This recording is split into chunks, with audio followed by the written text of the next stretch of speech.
तो मैं तो समझ रहा हूँ कि ये तो शायद जेपी आंदोलन में भी कहते हैं कि इनकी शिरकत थी।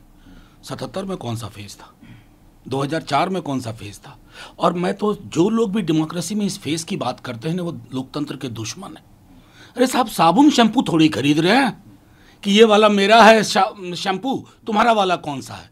डेमोक्रेसी सामूहिकता की चीज होती है, एक प्रगतिशील विचारधारा होती है, समावेशी सोच होती है कि एक बड़े शक्तिशाली महाराज नुमा व्यक्ति के समक्ष किसी की जुबान ना खोले, ये लोकतंत्र नहीं है। तो वो लोकतंत्र अगर रविशंकर जी, मैं समझता हूं उनको सुहाना लग रहा है तो उनको मुबारक, लेकिन देश अपना विकल्प तलाश रहा। सर सिब्बल जी बात कर रहे हैं, वो कह रहे हैं पूरी संभावना है, लेकिन अगर विपक्ष एकजुट हो, फिलहाल वो लग नहीं रहा उनको थोड़ा सा, लेकिन हो सकता है अगर विपक्ष एकजुट। उनके बयान में लग नहीं रहा वाली बात नहीं है। तमाम जो विपक्ष के दल हैं, नेता हैं, या जिनकी भूमिका है संसदीय या संसद से बाहर, वो सब चाहते हैं कि देश के समक्ष एक लोकोन्मुख कार्यक्रम प्रस्तुत हो। इस देश ने बहुत झेल लिया साहब। आसमानी मुद्दों पे हम बात कर रहे हैं, रोटी रोजगार पे बात नहीं हो रही है। चुनाव क्यों होते हैं? चुनाव मंदिर, मस्जिद, गुरुद्वारे और चर्च की साइज के लिए नहीं होते हैं।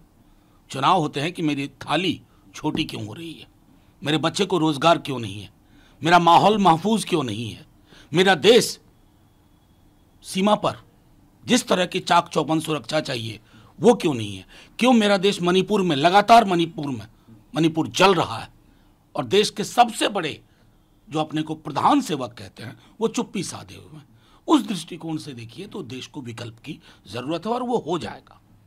सर महात्मा गांधी शांति पुरस्कार मिला गीता गोरखपुर को, उस पर जो सवाल उठाए जा रहे हैं, कहा जा रहा है एक तरह सीधा जो है सावरकर और गोडसे को। मैं किसने क्या कहा, मैं उनकी प्रतिक्रिया पर प्रतिक्रिया नहीं दूंगा, लेकिन मेरी अपनी प्रतिक्रिया है।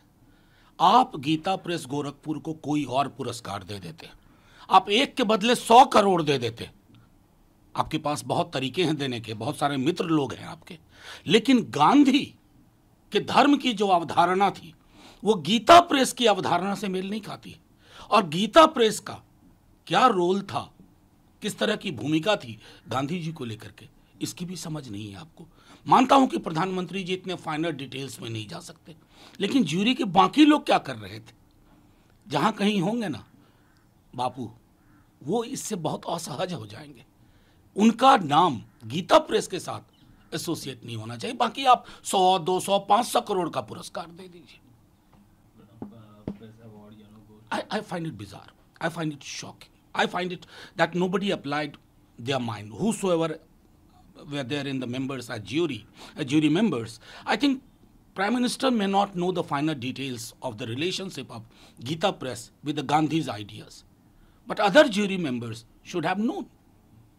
I mean, Mahatma Gandhi's vision of religion is fundamentally different from the kind of vision which is offered by Gita Press publication.